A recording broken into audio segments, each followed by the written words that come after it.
Hello and welcome to Tim's Off Grid. Today we're going to talk about backpacking for beginners. The example we're going to use is an overnight on the Appalachian Trail. What all do you need to use for one overnight? What do you not need to bring? So I created a simple spreadsheet, and because we are going on an Appalachian Trail hike tomorrow, so on Tuesday we were going through this. So what's your name? What's your body weight? What's 20% of your body weight, 25% of your body weight? I wanted the youth to probably be around 15% of their body weight. I caution them, you go over 20% and danger zone 25%, especially for the size of some of them. So 100-pound person, 20 pounds is your 20%. And then we broke down all the different things that we think that they should bring on an overnight. So in this example came out to about 17.4 pounds, because you'll see down here that we had 12 pounds in the pounds column, 85 ounces, converted that ounces to pounds, and came out to 17.4, which is also a percentage of body weight at 100 pounds. And then in reality, I said, hey, jump onto the scale with your pack. About 116 pounds from the tool, it was 117 pounds. So went back and realized they weren't carrying some of the water in their pack that they needed. So when we went back through the list, obviously you need your backpack, you need a spork. We're doing dehydrated meals, so you don't need to bring a mess kit. Rain has come out of the forecast, so we can shave off 7.2 pounds by not bringing rain pants. I still say bring a disposable poncho just in case. We don't need everybody to bring a scout book. Bring your compass, your first aid. Maybe we don't need everybody bringing a flint and steel. Don't bring too many clothes. We saw some clothes that was like 3 pounds. 1 pound of clothes is probably enough, one change. Make sure you have enough snacks to make it through the day. Bring a dehydrated dinner. Watch these sleeping bags. They can add up. We saw some 6.7 pounds. This one in this example in its compression sack was 4 pounds, 12 ounces. We got the most lightweight ground pad. We got the sack lunch, etc. So in the next part of this video, we're going to go through what it looks like to break that pack down. All right, so see you in a few. All right, so we're going to break down this backpack, and this is going to be one of your older style external frames. It's a Kelty. It's the Junior Tioga 2050. All right, so you can see what the presentation looks like so far. I've got the super lightweight pad down here, old school, and then we're going to break down some of the things that we showed from the spreadsheet. Now, rain pants. Rain's forecasting out. So here's something that could stay at home. Here's something that was forgotten to be added. It's probably about the same weight as the rain pants, but we'll check that out real quick. But it's all things that you need to be aware of and keep note of as we're packing for this stuff. I'm telling you, if you're going on a longer hike, it's really knowing what all your stuff weighs and what everything adds. It's just super important. So again, these pants were like 7.2 ounces. To bring your toothpaste and your deodorant was 4.6 ounces. So that's way more important to me than those rain pants at this point. One of the things that I had told the boys too was I don't need every scout book to go. That's another pound in itself. So those are 2 items considering keeping back. The dehydrated meal for dinner. This was like the 1 pound of clothes right there.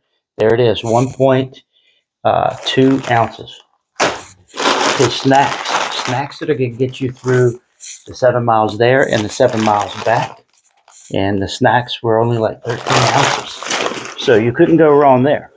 The other major items that are from the spreadsheet, you need a really good flashlight. I've started investing in these rechargeable ones. They're pretty awesome. Battery life is really good. They're not going to go to a fine point except for the one that's on the side, but the one across the point's not, of course, because it's just broad LED. 2.4 ounces on this rechargeable one here. The compass, and look, fail safe, bring one of these cheap disposable ponchos.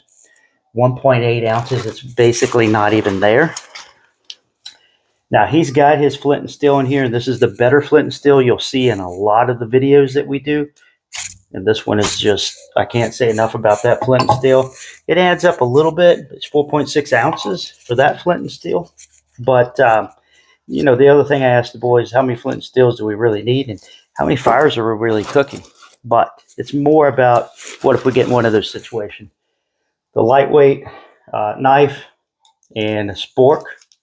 So this spork came with his more recent mess kit that he got. So I put all those items, kind of like 10 essential type items, in the very top of the pack, so they're easy to be located and to be found later on. The biggest thing, and you're going to see, the biggest thing that took up the most space is what? Yeah, you guessed it, the sleeping bag. Pretty crazy, right? And I also said at the beginning of this video that changes in summer, because you'll go to bring in like a sleeping bag liner with you versus something like this. Now this is a compressed 0 degree bag, and you saw in the video it's around 4 ounces. 4 pounds 12 ounces. So it's still kind of hefty, but at this stage in the game you have to have something like this, because we're still low 40s, dipping down to the possible 30s, etc., based on wind chill, feels like temperature, etc. Now it's kind of harder to get some of these sleeping bags back into these packs, so you just got to work with it, and I'll deal with that later. One of the only other items we didn't talk about was on the side over here, the IFAC individual first aid kit, and then obviously the foam sleeping mat here that was super lightweight. I just tied this stuff on here, a couple square knots, and then I had him walk around for a good 30 minutes with all his gear in his pack to get him used to it and what it's going to feel like, so that we don't get out there and all of a sudden he's like, oh, I can't do this. I'm overcome by this. The biggest thing is to remember, when you're starting out with people that are going to be new to backpacking and stuff like that, be overly cautious with this being their first experience to doing more than running around hiking with a day pack. So I encourage all of them, get your hiking sticks out of these backpacks. What we're hiking is this gradual incline over time. It's not like we're going straight up a mountain where you need hiking sticks to help you get through the rocks and everything else. Take your pillows out, take this extra rain gear out, take your extra clothes out. Focus on the core stuff we need: a mat, a sleeping bag, your food, your water, some first aid, and some other items that you're going to need 10 essentials wise. So without further ado, I think that's a good overview of some of the elementary basics for somebody that's going to go on one overnight on something like the Appalachian Trail. So, hey, if you got any comments for us, please let us know. Please share with others, like and subscribe. We appreciate it. Thanks so much. And we'll see you again on the next episode. And make sure to watch some of our latest videos. We've got some really good videos. We're doing some fire starting with Fresnel lenses. And I got a really big Fresnel lens today. Start a leaf up almost instantly. It bursts into flames, unlike your everyday carry credit card size Fresnel lens that it takes a lot of effort just to smoke a leaf, but I'm not bursting them into flames. This large one was awesome. Thanks, everybody. We'll see y'all.